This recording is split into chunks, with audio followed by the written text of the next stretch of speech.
Good morning, everybody, and thanks for choosing Fox 10 News on this Saturday morning. I'm Steve Alexander in for Asha Staples. Well, we're kind of back to the dog days of summer, it looks like, after getting rid of Laura from our area.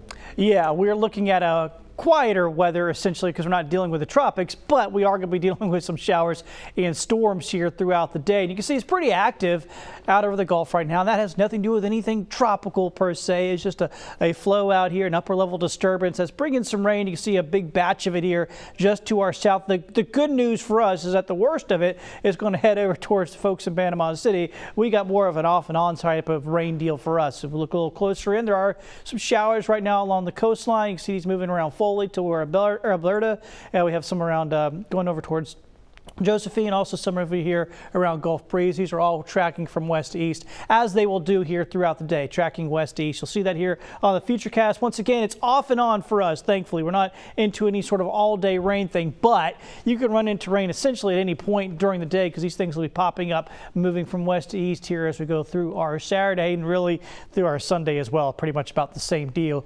Temperature-wise right now, we got 76 in Mobile, 79 in Pensacola, so very warm, humid start to the day as you would imagine here in late August. Here's how it looks on the planner. Temperatures warming into the upper 80s to right around 90 in most spots. Then you can see once again off and on showers are possible throughout mainly the afternoons when the best chances of rain are. So that's how it looks for your Saturday. We'll check out the rest of your weekend and your work week coming up.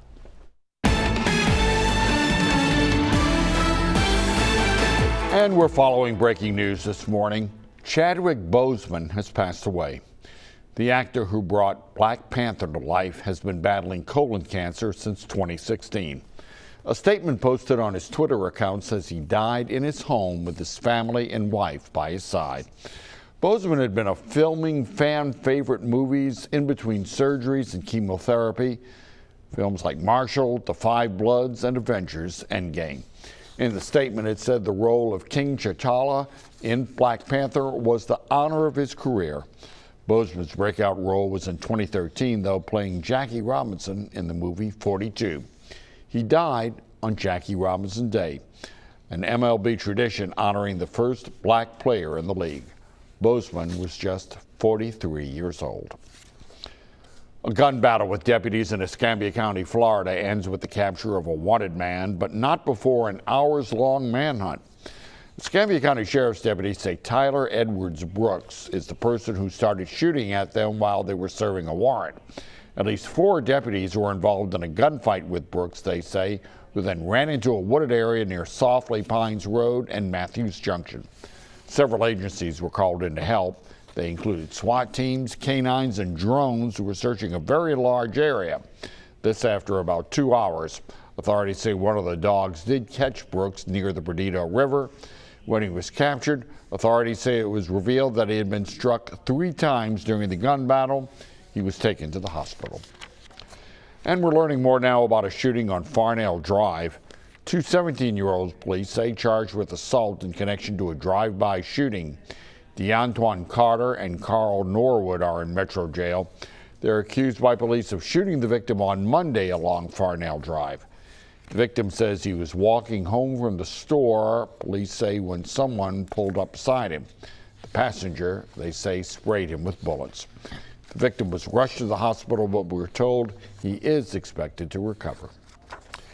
Louisiana Governor John Bel Edwards spent yesterday surveying all the damage from Hurricane Laura across the state.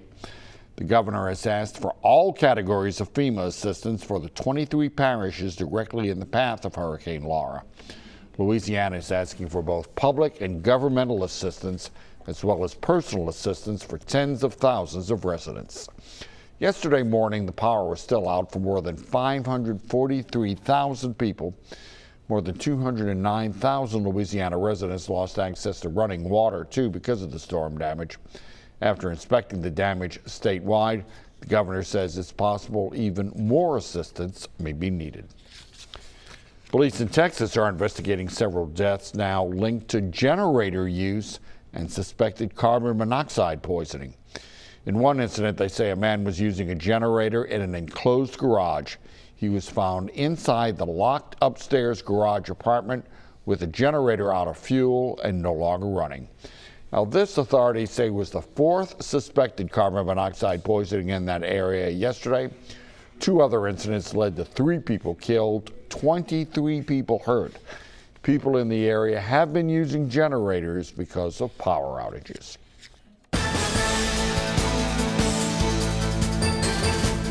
And it's that time of the year, a little bit later in some cases. Schools are reopening locally and across the country, but the debate is far from settled about how safe they will be in the coronavirus era.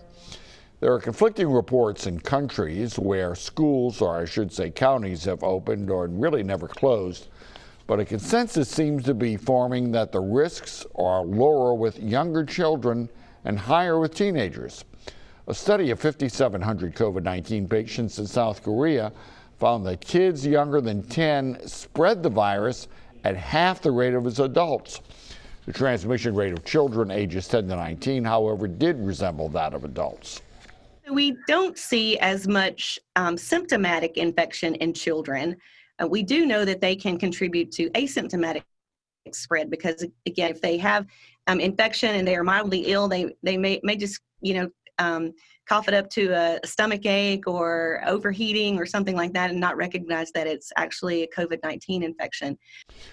That was Mobile County Health Department epidemiologist Dr. Wendy Murphy, who fears that this school year will feature a series of closures and reopenings similar to what local businesses have seen.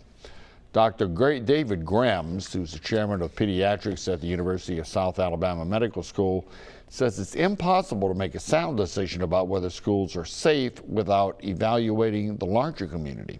If children are in a community, a rural area where they might have limited internet access and fewer resources for online learning, and there's a low incidence of infection in the community, those children may benefit more from being in school. If you're in a community where there's a high incidence of infection, then the risk may be a little bit different. And with football back across the Gulf Coast, the Mobile County Health Department is answering a question about the effect of all those games on the COVID numbers. It's really too early to tell from the games that happened a week ago as to whether we're getting an increase. So by the time they come through the system, it would typically be middle of next week before we would see that spike.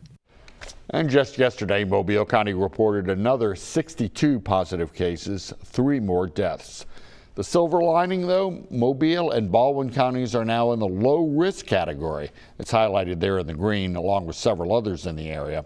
Clark County in orange is still reporting a high number of cases. Health leaders say the increase in COVID-19 cases is slowing, though, and many are crediting the change to the statewide mask mandate, which, by the way, was just extended this week through October 2nd.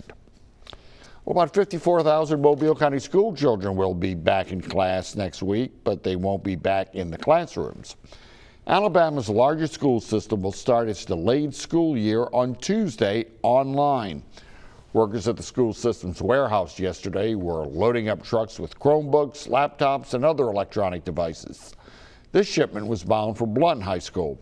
Spokeswoman Renee Phillips says the school system used about $7 million from the Federal CARES Act, and they bought 40,000 devices. The system is supplementing that with devices it already had on hand. This is going to be a unique school year for us. We're going all remote starting on Tuesday, but we're excited. Our teachers have been preparing for this for about 3 weeks now. They've undergone a lot of training. The plan is to transition back to the classroom for the second quarter, but that, of course, is going to depend upon what the coronavirus infection rate looks like at the time. If the school system does transition back to the classroom in 9 weeks, though, families likely will have a choice about whether to return or stay remote. Baldwin County Public School students have been remote learning and back in the physical classrooms for more than 2 weeks now. The school system has been sending out COVID reports daily, as well as taking extra safety precautions. Classrooms are more spaced out, hallway traffic is one way, lunch shifts are staggered, and of course, masks must always be worn.